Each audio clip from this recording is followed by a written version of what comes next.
everybody. We just had a very frank conversation with the Senate and House Democratic leadership. Look, the principle at stake here is very simple. We have disagreements about tax policy, but you don't shut that government down. We have disagreements about health care policy, but you don't shut the government down. You don't use your policy disagreements as leverage to not pay our troops, to not have essential services of government actually function. You don't say the fact that you disagree about a particular tax provision is an excuse for shutting down the people's government and all the essential services that come along with it. If you look at what Chuck Schumer has said in the past consistently, it's whatever our disagreements are, let's negotiate with them.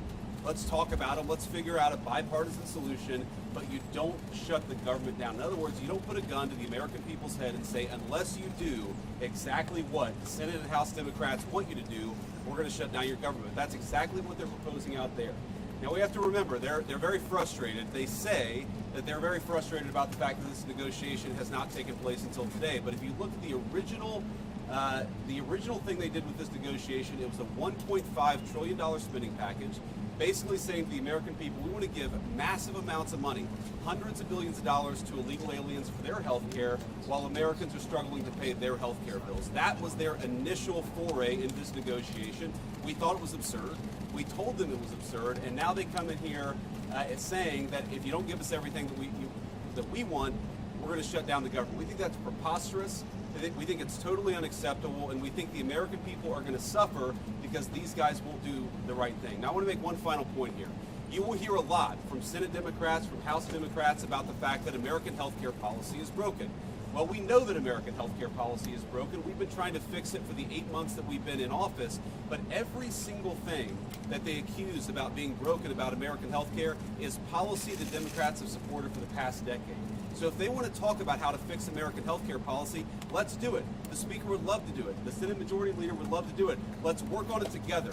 But let's do it in the context of an open government that's providing essential services to the American people. That's all that we're proposing to do. And the fact that they refuse to do that shows how unreasonable their position is. I think we're headed into a shutdown because the Democrats won't do the right thing. I hope they change their mind, but we're going to see. I'll let the Speaker say a few words. Thank you, Vice President Vance. I want to thank the President as well. They showed strong leadership today. They invited the 4 leaders over here because the President is operating in good faith, and he demonstrated that very well. The problem is that Chuck Schumer and Leader Jeffries refused to acknowledge the simple facts. Let's review what the simple facts are. As the Vice President was saying, this is the common sense thing to do. This is the right thing to do. This is the simple thing to do. By way of review, the House is getting back to the way the regular appropriations process is supposed to work. 12 separate appropriations bills passed through the House Appropriations Committee, 3 off the floor. The Senate doing their work as well. All this in bipartisan fashion, by the way. They passed 3 bills in the Senate.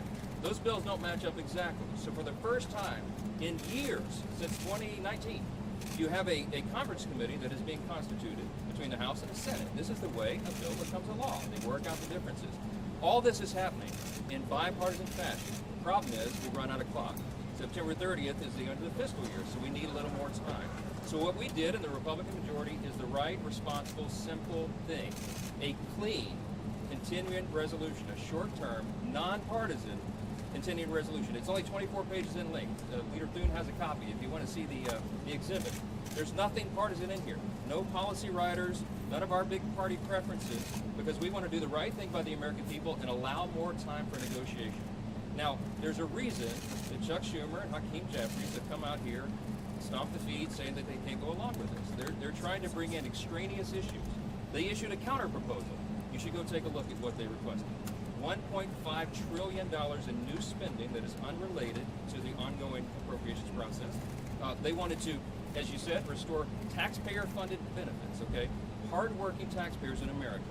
They want to take your funds and give that for benefits to illegal aliens. They want to restore that because we got rid of it. They want to prop up left-leaning media outlets. $500 million they threw in on top of that. $1.5 trillion on a 7-week stopgap funding measure. We're not going to do that. They know we can't do that. And we never have in the past. During the Biden administration, there were 13 threatened shutdowns. The Republicans in the minority did the right thing. We kept the government open. We're simply asking for the Democrats to do the same. Again, I want to thank President Trump for the strong, solid leadership. He listened to the arguments, and they just wouldn't acknowledge the simple facts. I want to thank Vice President here for showing his leadership as well.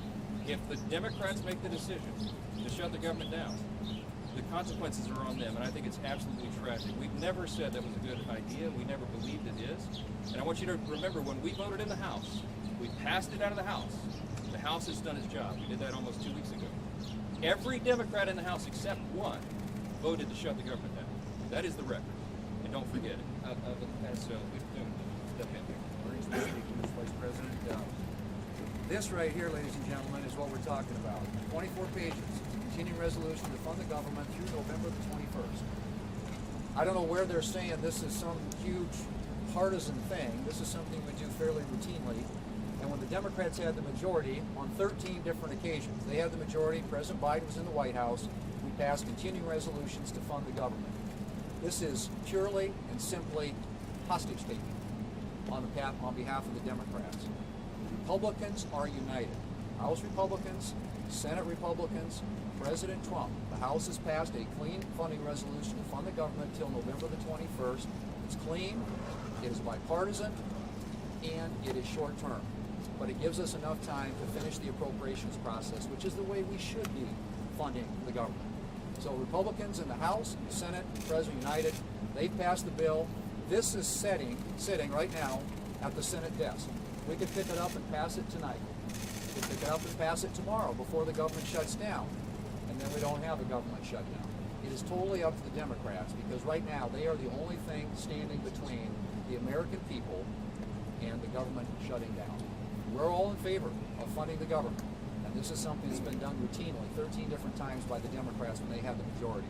So it's to me, this is it's purely a hostage-taking exercise on the part of the Democrats. We are willing to sit down and work with them on some of the issues they want to talk about, whether it's the extension of premium tax credits with reforms.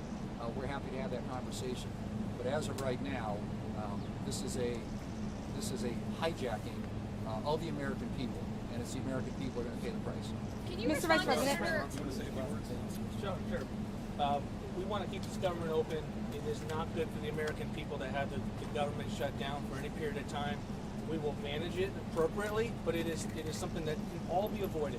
It can all be avoided by accepting a reasonable position, which is what the House has passed and what sits at the Senate desk, which is to continue to fund the government with a short-term continuing resolution.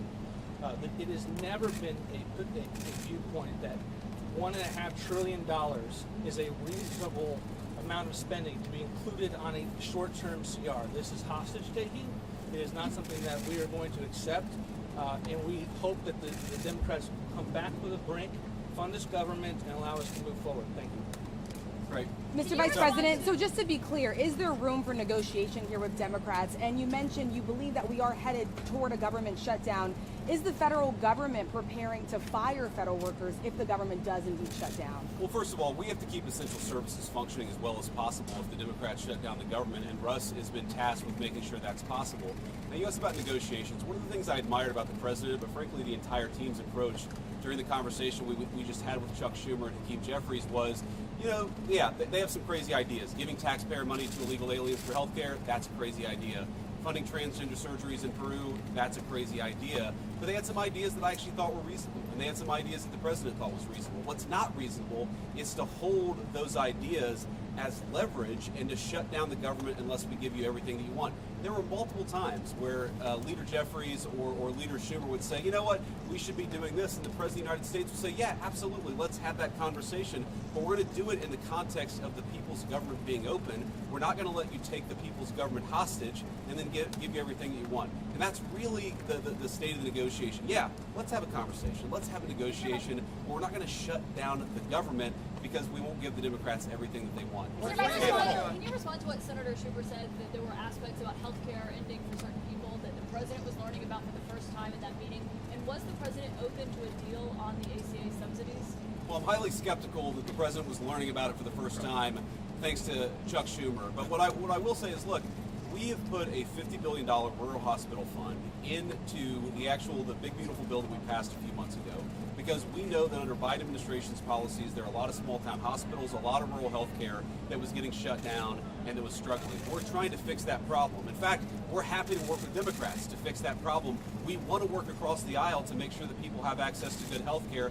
We are not going to let Democrats shut down the government, take a hostage, unless we give them everything that they want. That's not how the people's government has ever worked. That's certainly not how it's going to work under the Trump administration. This is very important on health care. Their counterproposal, what Chuck Schumer and Hakeem Jeffries are demanding, is that they claw back the $50 billion that we put into the rural hospital support structure. They want to take that back. We're not going to do that. We passed that because we have to allow for that. Also, if they shut the government down, not only are troops unpaid, federal workers, and all the services that everybody relies upon, but the WIC program, the nutrition program, women, infant, and children, they will not get that program, will not be funded. FEMA won't be funded. We have hurricanes off the coast of the United States right now. This is serious business. You have telehealth, you have mental health services, all that's funded by the government would stop if Chuck Schumer and Hakeem Jeffries and the Democrats have their way. The Democrat shutdown would be damaging for the country. We can't allow for it.